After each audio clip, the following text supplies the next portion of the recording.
the podcast that finishes your workday in a very Red Raider way. This is the Tech Talk Podcast from Double T 97.3, presented by Cantex Roofing and Construction. I'm Mike Hebert, owner of Cantex Roofing and Construction. Every day is game day, and we'll get it right when it comes to your roofing, construction, windows, and mirrors. Call Cantex Roofing and Construction today. Together, we are one serving you. Happy Tuesday. It is Tech Talk here on Double T 97.3 and Double T 97.3.com. 3 full hours with us as we take you all the way up to 6 o'clock. Appreciate you joining us today. I'm Clint Scott with Dr. Mike Gustafson and Brennan Riker behind the glass. We are live from the First United Bank studio. You can reach us in a couple different ways. You can call us up on the Visual Edge IT hotline. That number is 806-771-0973. You can also comment and give us questions and your thoughts and all that on the Yates Flooring Center chat line. Take us anywhere with the mobile apps, brought to you by Happy State Bank. If you want Tech Talk on the go, we're also streaming live on Fox 34 News Now and on YouTube. You can follow us on Facebook and Twitter as well. Just look up Double T 97.3. The Texas Longhorns coming to town tonight, looking for a sweep of the Longhorns. We will dive into plenty of that. We got some baseball talk today. Gus, how you doing? Bum, bum, bum, bum. Yeah, big game tonight. Excited about this. Yeah. Heck yeah. Let's go. Let's go, boys. You're locked and loaded. Yeah? Yeah. I mean, I'm fired Feet up up against dude. the starting blocks. Yeah. Right? Pretty close. Yeah. Pretty close. Speaking of which, I have heard a rumor that I believe the indoor Big 12 championship winning men's team may or may not be in the house tonight. Ooh, as they should. Yeah, as they should be. Should get a very nice standing ovation. Yeah, and I assume at the half. Coach Kitley jumps in there with them. Yeah. Dump Gatorade on him a second time. Yeah, don't do that. Don't get it all over the floor. That's what they got towels for. Sticky, that's what they got. That's what they got. Like the mop boys for, so they can sprint over 14 gallons of Gatorade. You can tell with like the mop kids who is actually like really aggressive with their job and like who's pretending to be. Like the actual ones that are sprinting and they're down and they are like wiping the floor like their life depends on it. And then the pretend sprint guys, those ones are my favorite. I also like the ref, and I see this more I think in like the high school ranks, but the ref that's like, no, give me the towel. Give me the towel. I'll do it. I have much better wiping form than you. There you go. Brennan, how are you? I can't complain. Hey, tell us about the Shaps. Where are they? Like, and talking about Duncan's bunch. What's their status? Are they? I know they're third in the conference, the third best record. It seems like that's a 3-deep league. What do they got to do besides keep winning? Well, right now they're down to their final 2 games of the regular season. This week it's West Texas A&M at home Thursday, and then in Canyon Saturday. Big one. Big ones. Big ones, and definitely if they take one from WT, they secure the number 3 spot in the conference tournament. Good. WT is undefeated this year in conference play, correct? No, they just lost Saturday. Oh, we'll take that. So there's one. Mercy. So this is these are monster games. Monster importance. Yes, very. Would you say Thursday, Saturday? Thursday, Saturday. Yeah, monster importance. Okay, that was all right. That I knew that WT was involved. I didn't even think about the fact that it was a back-to-back. And yeah, this is kind of the rivalry week in the Lone Star. Sure. They believe in that more than the Big 12 does. So I like it. Yeah. Go Shaps. We will expect a full report when we see you, I assume, next week around the same time. Sure. Yeah. Why not? You're on the call, right? Yes, I'll be on the call Thursday and Saturday. Nice. And where can we find that call? 99.1 FM. Nice. There you go. Both games? Yeah. Nice. Attaboy. Who's with you? My buddy. His name's Nathan Carcino. Nice. We call games together a lot. Yeah, heck yeah. So. Perfect. All right. There we go. Is that how you introduce him? Like on the call with my buddy? my best buddy, With the Nathan old ring Garcia. dog. I'm Brendan Riker with my best buddy. Can't My put bestie, Clint Scott. can't put dishes in the dishwasher, but he can call a good basketball game. What an intro. What an intro. Like it. You should do that. I think commit to it. I think we've helped you with your intro, actually. He brings home a lot of strays, but he's good at calling basketball games. Not good at paying you back, but his color commentary is second to none. Drinks too much and is on the 7-year plan, but Eats all the cheese in the house and never replaces it. It's my good buddy. Takes all the snacks out of the hospitality room. oh, nice. He's a spread killer. Does not know how to evenly share the hamburger helper. My Hey. good buddy. You need to come parade him down the halls right here for all the people that, like, the ones that live in press boxes and eat free food all the time. You need to come parade him through down here and go, hey, this is what you're going to look like in 20 years. You keep that crap up. Yeah, we're just Gus and I are just going Just go stand down there by the bathroom and watch I'm gonna be honest. I probably take more free snacks than he does. Yeah, but though. you're a So- wee little feller and you're young. You may be walking around with a little pot-bellied gut here in 20 years if you keep that up. That's all I'm saying. It's like you got to. That felt like suddenly a shot to me. Hey man, if gotta- the shoe yeah. fits, you just put it on there. The shoe doesn't Cinderella. fit. The weight went to the feet, too. Hey, by the way, did you like- finish off all the 3 boxes of candy already in the day and a half? It's like he's going to parade him through the halls. He's going to look in the window. He's like, that's you, dude, in 10 Right, years. as I'm absolutely. just- That's gonna be you if you constantly eat bomb pops in Hey. the press Hey, box. there it is, right there. Hey, you. By the way, you can bomb make pops fun are of a different story, pal. you I'm can in on make that. fun of the I'll skip sour- a meal for bomb pops. Look, I do that for Texas Tech football. My mysterious pops? yes. Bomb pops are in the Jones Stadium press box? Yes. And they're fantastic. And you know what? I selectively wait to eat them when Texas Tech needs a big drive. And you've seen it. I feel like I've got a pretty good batting percentage up there. I'm just saying. First of all, just saying. batting average. Don't ever say batting percentage. Excuse me, batting you average. Say I don't know why- percentage. I don't know why You I say said shooting percentage. You could have done any combination there, but Tackling percentage. anything but batting I did say it. percentage. It's baseball season here. For The Hill people are here from Kansas. Give me some of those runs. Hit it in. I love those. We need more RHIs. points. We need more points, baseball team. RBIs. Go to home base. Oh my God. I'm going home. We're gonna What run time's Gus the game? out I'm gonna today. go camp. We're I'm gonna- just gonna go we're- camp with students. We're gonna yeah. There you go. Let's go. Keep the The drops tent firing there, line. Junior. You're hot. You're 1 for 1. Keep them going there. I just want a bomb pop now. I You do know too. what? You threw I me do off 'cause too. you And got- I'm you pissed did- at you What did I for do? bringing up bomb pops because that's golly. that's the best. It's a layer of flavor. Hey, I will say, do the Bahama Bucks bomb pop thing in the summer. Oh, yes. Just make you slap your mama. I probably still wouldn't do that. Like, this is so good. Come here, Mom. It's Tech Talk on WT97.3.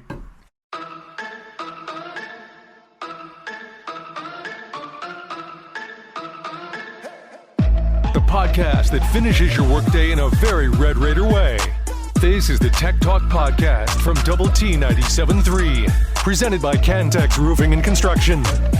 It is the juice. You've got Tech Talk here on Double T 97.3 and Double T97.3.com. Clint Scott, Dr. Mike Gustafson, Brendan Riker behind the glass. We've got lots of stuff for you tonight. A little bit of everything. We have Astroline at 6 o'clock on 100.7 The Score. First, as it is spring training talk. Getting closer and closer to the start of the Major League season. They'll go an hour, and then at 7 o'clock on 100.7 The Score, and right here on Double T 97.3, you can hear the Red Raiders at home taking on the Texas Longhorns. They won, of course, the original matchup back in Austin that started Big 12 play between both of these two teams. We'll get some thoughts from Coach McCaslin as we go later on in the show, but the word is still right now, haven't heard anything different. A game time type decision for both Warren Washington and Chance McMillan. Haven't seen anything from yesterday's comments that has changed that yet.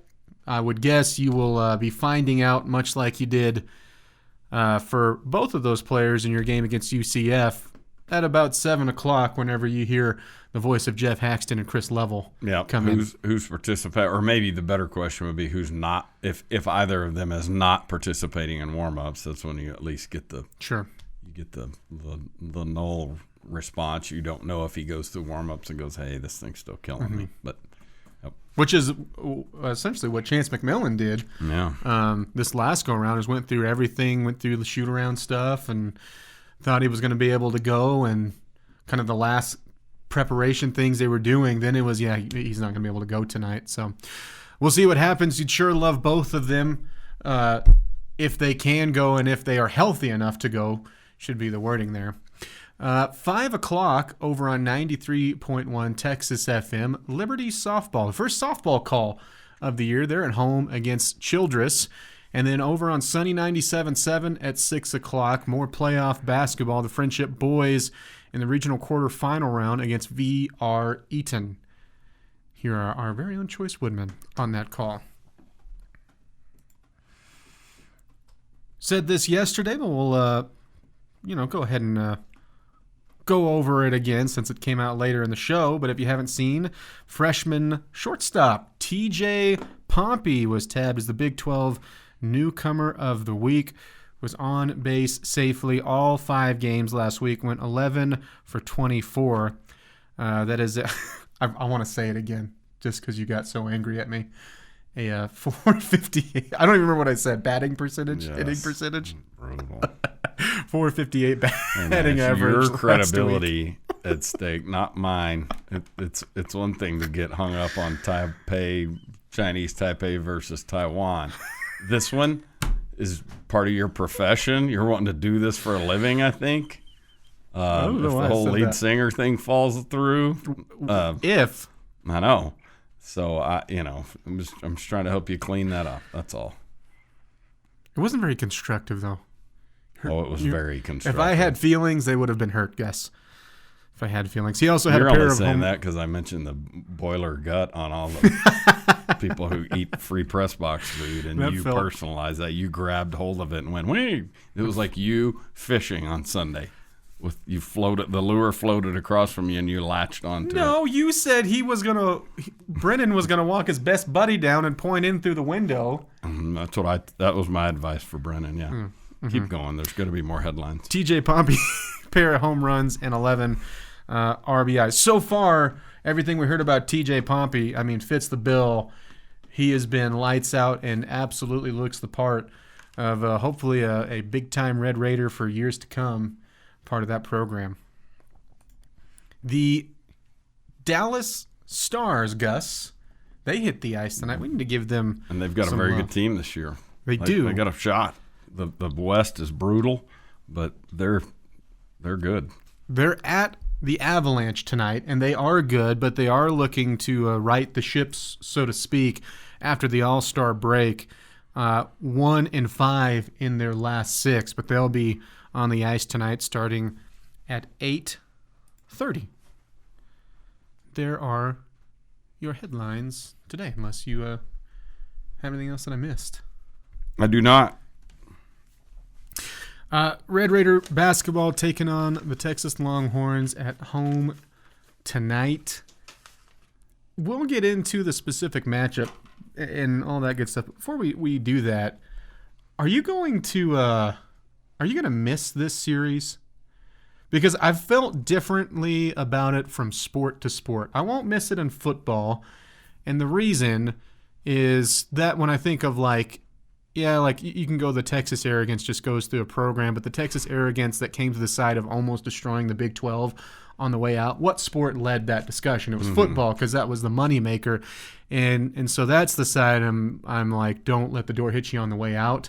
But I'm going to miss the specific atmosphere that comes with Texas, and I don't think it'll be any different tonight. And I don't know, maybe this is split, or maybe there's more people that are feeling the same way that I do with football across all sports, and the Longhorns can leave, or maybe it leans the other way. It's I'm going to miss this once it's gone, the opportunity once a year to do this and go to this game and be a part of this crowd, because it's a different feel. But are you going to miss this? Oh, the excitement around it for sure. I'm sure the just the bump in attendance and all those things.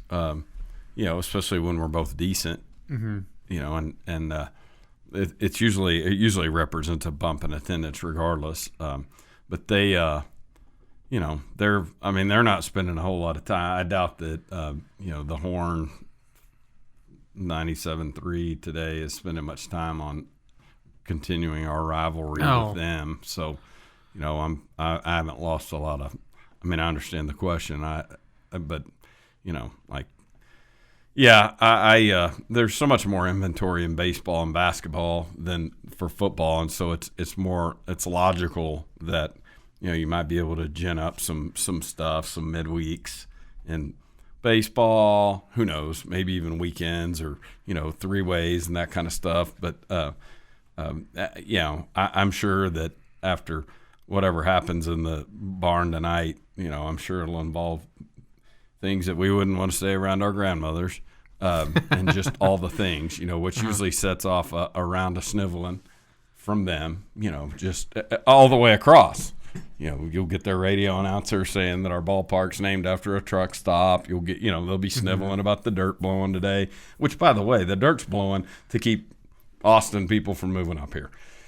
But the especially the smarmy ones, we're keep them gone. Mm-hmm. But I think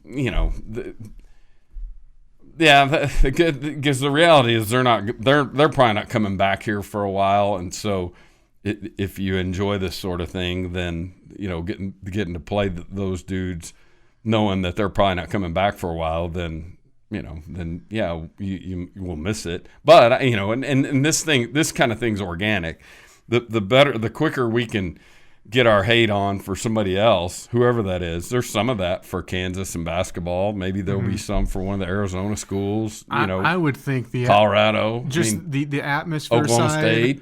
Yeah, like it's not going to be the same feeling side, but the atmosphere side. Like when Arizona comes to town for basketball when they're here, you would think that's going to be lights out. It's hard to gin that up though. It's hard to just go, hey everybody, let's go students didn't grow up being told that their college is a crap hole by Colorado people. Right. They heard that from Texas people and A&M people. And that's part of the deal.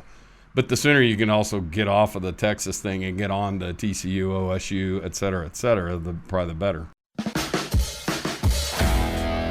The podcast put together with Red Raider fans in mind. This is the Tech Talk Podcast from Double T 97.3, presented by Cantex Roofing and Construction.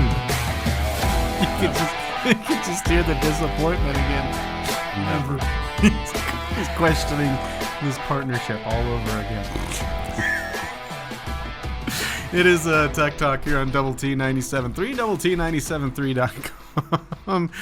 Clint Scott, Dr. Mike Gustafson, Brennan Riker behind the glass taking care of us. Red Raider basketball tonight, 7 o'clock start time for pregame coverage, 8 o'clock tip. Texas Longhorns have come to town. The Red Raiders are looking for a sweep of the Longhorns. Of course, the big question today is what does your roster look like? Who's available? Who's going to be healthy enough to go? And you can, Gus, you can win this game to me without Warren Washington. But as we've learned, boy, it's going to be that much more difficult to do it. Not just because Warren Washington, what he means to you, but Texas is, I think they sport one of the best big men lineup in the conference. So you mix that together, and if Washington isn't a go tonight, once again you are looking at Robert Jennings, and I think this is the game where when Washington has been out this year, Jennings is the first one up. You've seen some good, you've seen some bad, you've certainly seen some growth from him as a young player, but I think with the various lineups, this is the one. Also, the timing, I think, of the game, this is the one that I go, Jennings, if it's not Washington, you have to have a really good game. Like you have to. And I'm not saying he's got to go out and score 20 points, but he has to lock down the inside. He has to be a factor physically, and this goes to Jennings. It also goes to Lindsey or Yalaho or anybody that finds their way in the rotation tonight. But you have to play physically, and you have to have a productive game. This isn't the one to like slink away from and say somebody else will do it down low. Yeah, I mean, this you start subtracting names from the players that are available, and again, we're not going to know this until game time. We're not going to know what that looks like in terms of are they playing, but they're diminished, whatever. Mm-hmm. But, McMillan's one of the better athletes. Like, he's a really good athlete. I know we think of him as a shooter and that type of thing, but he gets involved in ways that are, I would say this very pleasant, like at a time where we're, this roster this year, post Devin Cambridge, not a great rebounding team. May not have been a great rebounding team even with Cambridge. Mm-hmm. McMillan represents a lot of things. He can represent a lot of things. Defensively, he can get the glass, whatever. I'm not saying he always does it, but just, he can also shoot it, go crazy. So what are we going to get from him? All of it to say, if these guys are diminished in a way, it just cuts down on the number of ways you can do. You can either attack them or deal with some of the things they do well. Mm-hmm. Their points in the paint advantage when we played them down there in Austin, we sort of gloss over this, but they were like really good. They pushed us around on the glass and created real problems down there. We just, we did other things that were really difficult on them, and we won the game. Well, and you had a really productive Pop Isaacs in that game, which something else we'll get to because I think that's going to be important tonight. But the size is what jumps off the page, and it's mostly because it's something that we've talked about all year long. And you have found ways to win despite it. You've found ways to win with Warren Washington being in and out of the lineup of late. It's just, I think as fans, we're sort of, we'll find a way. We'll find a way. And that's great. That is the attitude to have. But, it gets a little tricky, when you keep hoping for, the miracles associated with like the TCU game last week, whatever. It wasn't the points in the paint advantage. That was 32-30. It was the second chance points. Texas 21, Tech 5. 5. Now we won points off turnovers 23-12. And again, I'm talking about the very first game back in January, or one of the early games back in January. Which that feels like last year. Game. Yeah, so it does, absolutely. And we knew we were playing that like you're going to play in the very first and the very end. Meanwhile, UCF's kind of crammed in there in a 2.5 week apart window. It's just it's just one of the nuances of it. But we probably need to shoot well. Just as a team, you probably need all the things with the free throws and the free throw advantages. I mean, Texas is kind of an interesting club because they don't. I mean, they've got some size, they've got some bodies and athletes. They're not a diminished roster like we are. They're not great at anything. They're not terrible at anything. Mm-hmm. I think that's a great point because there's nothing that Texas does or has done that has been they do this in the conference at an elite level. Right. Mm-mm. Yeah. They're really interesting. Or one aspect of them that's really interesting. They've got and you may have their stats in front of you, so you may not be the one to answer this question, but they've got a 3-point shooter that's 35 for 64 for a 547 mark. Would you care to guess at who that is without looking? I'm not looking. Well, I have my guess that it's Dylan Dessou because he's been so good. It's crazy, man. 81% free throw shooter, 50% from the floor, averaging 16 and basically 5, which he's not their top rebounder. He is second. Their top rebounder is Dylan Mitchell, but 35 for 64, that's not like a little punk number there. That's not, he's 8 for 14. I mean, I thought that's and he really turned into that game following your matchup with them. Like, that's when they felt like they started to really say, like, okay, it's Max Asmus and Dylan Dessou, and then we go from there. Yeah, Dessou played 17 minutes against us down there. Which, sometimes these games are like that, where you look at a stat sheet and you go, man, or in baseball, you'll see this lineup and go, whoa, what, and you have to go back and really think through where they were in that place and time with, why was Joe Blowout in center field or whatever, and that, and we talked about it a couple years ago. It was like Kyle Conley started the year at third base, and he should sort of gloss over that, but Dessou not playing a ton, seems crazy. But he also only has played in 18 games. So as I recall, he was coming off an injury. I may be wrong about that. Just 13 starts, but he's turned out to be really, really good for them. It is Tech Talk here on Double T 97.3 and Double T 97.3.com. We will go back in time here when we come back in about 5 minutes, and then we'll return and dive back more into tonight's matchup with Texas. You can hit us up and give us your thoughts, predictions as well. We'll take that on the Yates Flooring Center chat line. Back with more next.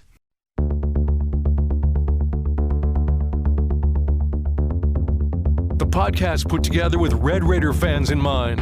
This is the Tech Talk Podcast from Double T 97.3, presented by Cantex Roofing and Construction. It is Tech Talk here on Double T 97.3 and Double T 97.3.com. Clint Scott, Dr. Mike Gustafson, Brennan Riker. We will get his money play of the day here in just a moment. Let's get some thoughts and comments off of the Yates Flooring Center chat line. For the floor cleaning, Bullfighter says all you need is a little ShamWow. Okay. Yeah. This on the chat line from Shelley. Smarmy is such a good word. I have no problem ginning up Pokes hate. On the Pokes hate on the, when I said like we'll need someone new to, for just to hate and suck at Steve and all that kind of stuff. Yeah, and just to to get suck it, Steve. To gin up excitement over and I say that like in a like who you gonna pack the student section to see? Is who do you want to beat so bad you can't stand it? TCU, OSU, that could be Colorado, Arizona, I don't know, but it needs to happen. Do you think that could? Because I know we've had this discussion since the new Big 12 has been in effect, and knowing like the Texas side is going to be gone. Do you think that like new rival, which still needs to be organic, and I think you have roots with some teams still, but it's just not all the way up to that level, and I don't think it will be with any of them for a few years. But do you think that could be different depending on the sport, where it's not like it's TCU for all of them, but because instead it's like you hate TCU in baseball, and I think that's and there's some of that already. Sure, and I think the other perfect illustration of that is Kansas in basketball. That sure. I mean, because the students aren't. I mean, that's just not as packed and emotional for Kansas in football as it is in basketball, which tells you that it's sort of a sport by sport thing. Yeah. But I do. I mean, I that's what I'm saying. I think that would be more feasible than like, hey, any feelings that you have towards Texas, if you're trying to shift them over somewhere, since you won't be seeing them at least for a while in any of the sports. I think it's more feasible that it's like, oh, well, you see, depending on the time of year, well, we hate so-and-so in basketball, and then it's a different answer in football. Yeah, absolutely. And I don't think that's any question. There's probably some, the standards that are left in the conference or OSU and probably TCU that you've got some history, Big 12 history, that sort of thing. But, and Baylor could rise up and irk us in some way along the way that, I don't hate Baylor in basketball. I mean, I do hate Baylor in basketball. That's what I'm saying. Like, there's that, where I don't think you certainly don't feel that like with baseball right now. No. Because Right. It's going to take a while for them to make some noise. Yeah, they on haven't the diamond. taken something from us in a way that it doesn't mean they haven't beaten us. It just they haven't taken something from us in a while, and and even if you were just fuming with Art Briles' hate, that and I said but if you were, then that era has cleared. You know what I mean? Like if you're still sitting around mad about that, well, you're probably like find something else to, So you get what I'm saying? Yeah, like sure. that one sort of comes and goes, but it's also one that we are playing them all the time, and we are, we've got a ton of history with them as well. But it's like it's fallen short of, it's fallen short of just a full on level of hatred. I also think, just because, like I said, the organic side of a true rivalry and everything that goes with it, the time needed to kind of cultivate that, I do feel, and I'm number one guilty on this.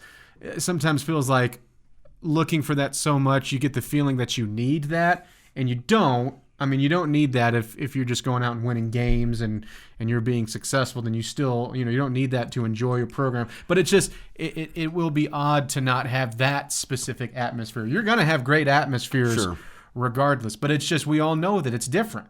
And I would think even from the Texas side, they can say, oh, we don't really care about them. You're not a rival, little brother. Well, it's still handled differently than when just a really good team or a really good program comes into your gym. You can see that from the attendance. Yeah, sure. You can see Absolutely. that. You can see that from the attendance, from how they cheer at games, even if they are packed. How much more they suffer from the loss, or how much more they're gonna, praise the win and all of a sudden be beating their chest a little bit more than they would have had it been someone else. Like, that is just there from both sides, and it's just odd that won't be there for any of the sports. And you can also see you can also see it reflected in how the athletic department sees it. Texas, in Austin, are they going to great measures to keep Tech fans out of basketball games? Yeah, they are. Yeah, they can say they aren't, but they are. We're posting the password key or whatever that stupid thing was, and then going down there and beating them a couple years ago, like to get in to buy you got the the fan throwing up like the one-handed longhorn there. Just all of that stuff. And then the other thing is, and this is the part that's undeniable, they charge a little, just as Tech does, like in your season ticket package, or if you go to the single game tickets, that Texas ticket's like, oh dang, that's pricey. Yeah, because it's high demand, it's it's economics, and guess what? Texas charges a little more for your game down there, and pick the sport. When we were down there for 2019, I think that's the year, we Tech, now had great weather and all that, but Texas set a 3-game series attendance record.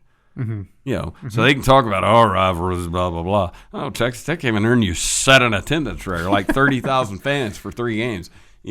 That kind of thing. And so, I'm curious about it just from their end. Because if I was down there in Austin and didn't, wasn't completely indifferent to them, would I be going, oh, cool, Auburn's coming in or South Carolina's coming in or whatever. So there would be a high level of curiosity around it. And they're obviously going to be good in football again, which is probably the most important part of this conversation.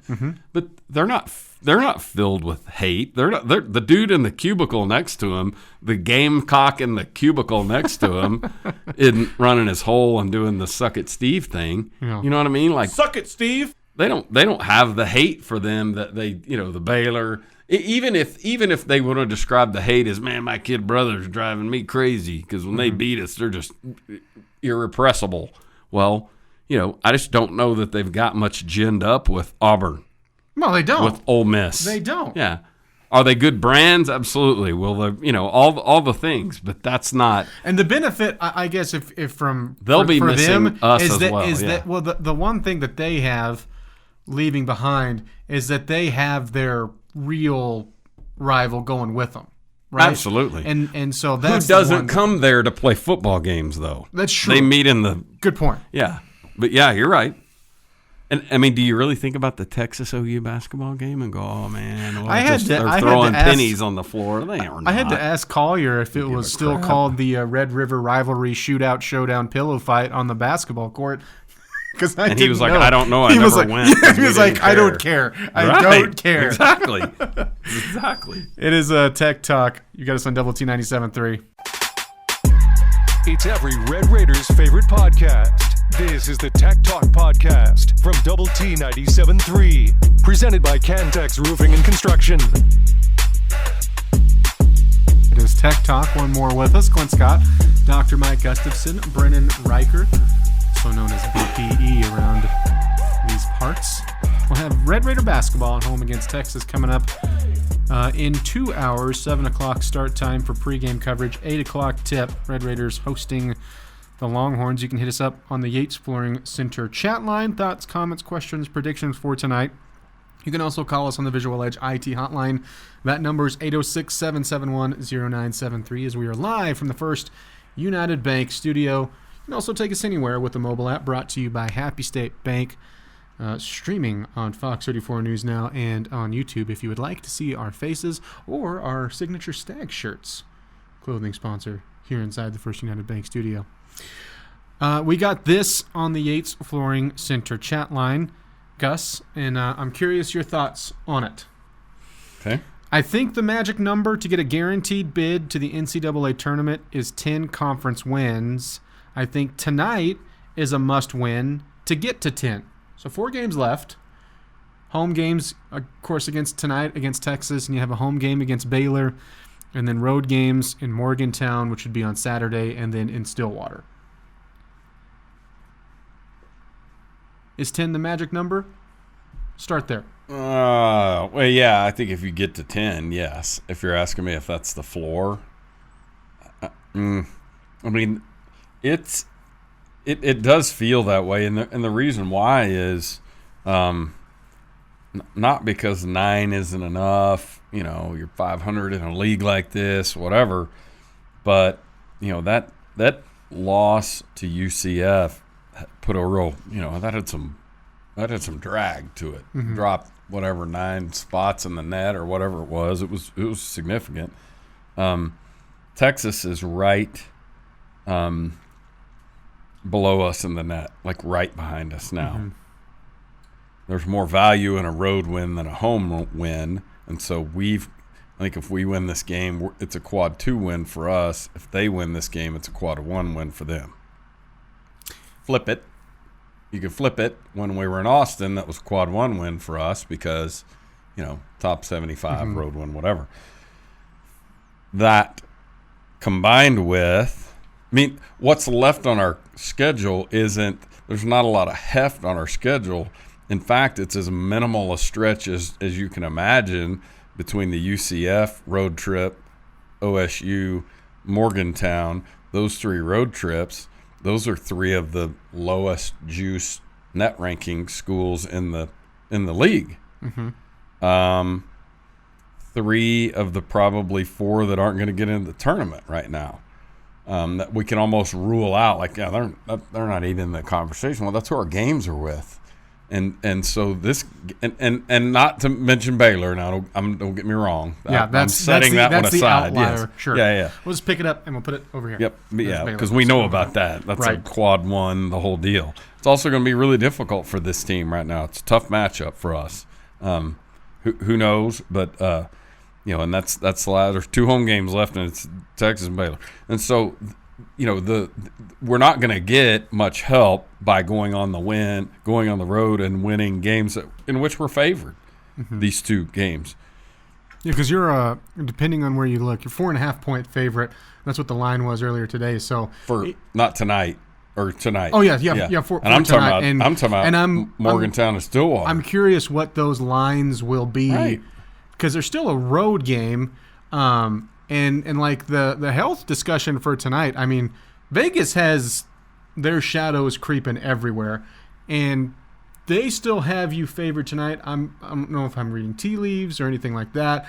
I'm not saying, well, they know someone's going to play or anything like that. I would venture to guess that they know that it's a toss-up that you even get, even if like say Warren Washington, even if he were to play, if you would get the same output that you did against UCF, which was minimal and he had to be taken out and minutes restrained, even with that, like they are aware with that line. And I think that's more to say with what Texas has done on the road recently, right, which has not been good. And how good we've been at home. Yes. I mean, it's all those things. I just think you get to 10 wins, I think you're in, and that would mean that you hold serve with the 2 road games left, and you probably don't win to get to your scenario. Mm-hmm. I don't know, but it's sort of this tricky area right now because this conference has been so good, but all of a sudden that our net rankings creeping back into the well into the 30s in a way that makes a little antsy. Like, you don't want to be in the 40s, and so losing one of those OSU, really losing anything other than Baylor down the stretch is going to be problematic. Especially the 2 road games. First, just to the first part of the comment, yeah, if you have 10 wins, you're in, no doubt, no question, no contest to me, and it doesn't matter what the 2 wins are on the way out, because I think all of them will offset each other in some way in that combination. I think you're in with 9. I think as many teams as you're getting in from the conference, you're sitting at 9-9. Like you're not fighting as much with. Look at your opponent tonight, right? Texas is going to borderline have to be perfect. They can drop a game, but I think outside of that, they're gonna have to go like 3-1 to feel good about themselves playing their way into the tournament, because that is, to me, nothing locked in, bubble tournament-ish, and that might even be a team where if they don't get to that 9-win mark for the Longhorns, then they're sitting and going, okay, we need to take the Big 12 tournament seriously, and not going and winning the whole thing, but winning a couple games probably to help the net and all of that stuff with it. They can't go one and done in Kansas City if that were to play out that way. I think you're in at 9. If you gave me what I think the must-win game is left on your schedule, I think it's at Oklahoma State. Just because Oklahoma State's the worst. Yeah, I agree. Ranked-wise, of in all the metrics we go off of, Oklahoma State is the worst of the 4. And that's what everyone is saying is like Kansas State, you want to talk about a low of their season, was losing to them, right? And they're going, okay, well, and I say they as the people who are, looking at the computers and reading the metrics going like, yeah, that was a terrible, terrible loss. And so you don't want to be another team that goes and does that, because that one I think would hurt the worst. This has been the Tech Talk Podcast, presented by Cantex Roofing and Construction. Check out our library of Double T 97.3 podcasts at doublet97.3.com.